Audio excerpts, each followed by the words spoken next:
Morning children, कैसे हो आप। आज हम वसंत भाग 2 के पार्ट 2 को पढ़ने जा रहे हैं। उसका नाम है दादी माँ। इसके लेखक हैं शिव प्रसाद सिंह।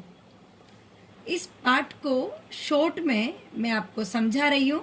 मैंने इस पाठ को 5 भागों में डिवाइड कर लिया है। इस पाठ के अंतर्गत हम क्या क्या पढ़ेंगे, क्या क्या इसमें होने वाला है, ये मैं आपको समझा रही हूँ। इस पाठ में लेखक ने अपनी दादी माँ के बारे में बताया है कि वह कितनी दयालु थीं।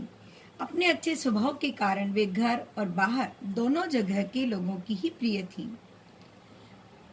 ये सब बातें उसे जब याद आती हैं, तब उनके पास उनके बड़े भैया का पत्र आता है और उसमें ये लिखा होता है कि अब दादी माँ नहीं रही। तब उस पत्र को पढ़ते पढ़ते उन्हें अपनी बचपन से लेकर बड़े होने तक की सारी बातें एक एक करके याद आती है। किस तरह से दादी माँ का बीमार हो जाने पर इलाज करना, कैसे उन्हें हर डांट से बचा लेना, आदि चीजें उसे याद आती है।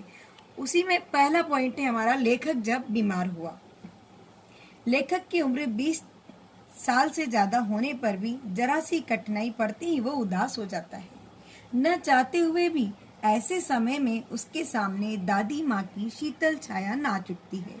उसे लगता है कि क्वार के महीने में तालाब के बदबूदार पानी में बच्चे अपने पूरे शौक से नहा रहे हैं।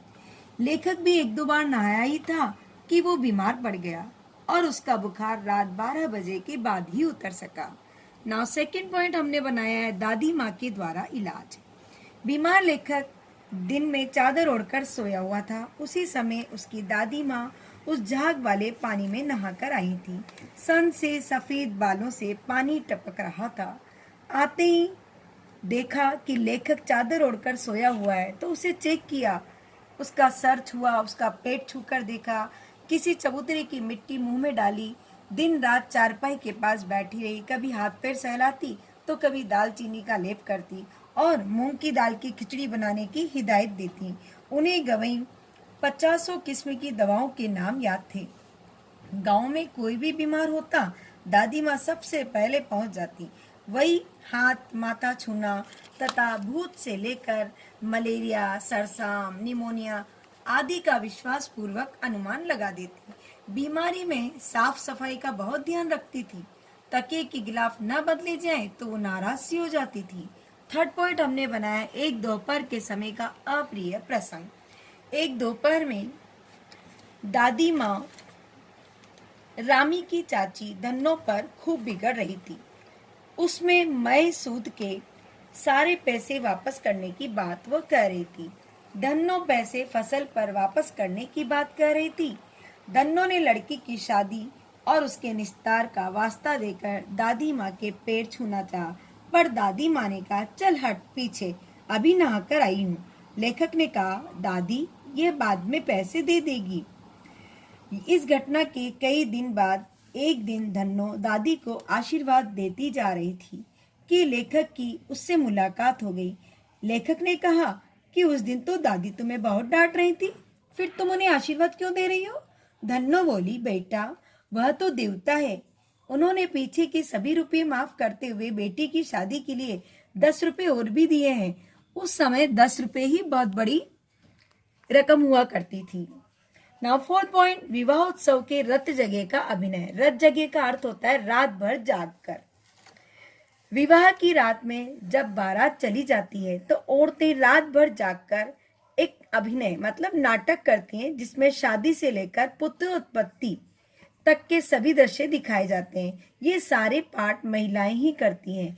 बीमार होने के कारण लेखक बारात में न जा सका था। दादी ने घर में ही लेखक को सुला दिया और यह बात अन्य औरतों को पता नहीं थी। अभिनय में भाभी की बात पर लेखक को इतनी हंसी आई और सारा भांडा फूट गया। तब दादी ने लेखक का बचाव किया था। दादी की शरण में जाते ही बच्चों को अभयदान मिल जाता था। यस, फिफ्थ पॉइंट, स्नेह एवं ममता की मूर्ति। दादी को जीवन का गहन अनुभव था। दादाजी की मृत्यु के बाद यह संसार उन्हें झूठा सा मालूम होता था। उन्हें असली और नकली शुभ चिंतकों की पहचान हो गई थी। दादाजी की श्राद्ध में लेखक के पिताजी ने बहुत सारी संपत्ति खर्च कर दी थी।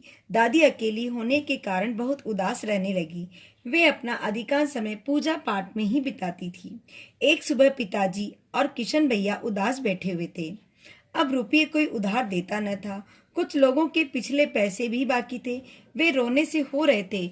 तभी दादी उनका माथा सहलाते हुए बोली, अभी तो मैं हूं ही। यह कहकर उन्होंने दादाजी के दिए हुए कंगन निकाले और देते हुए कहा, पुराने लोग सब आगा पीछा सोच लेते थे बेटा। किशन भैया का पत्र लिए हुए लेखक का हाथ कांप रहा है और उसे अपनी आंखों पर विश्वास ही नहीं हो रहा कि दादी माँ अब इस दुनिया में क्या सचमुच नहीं रही है। बस पाठ का सार इतना ही।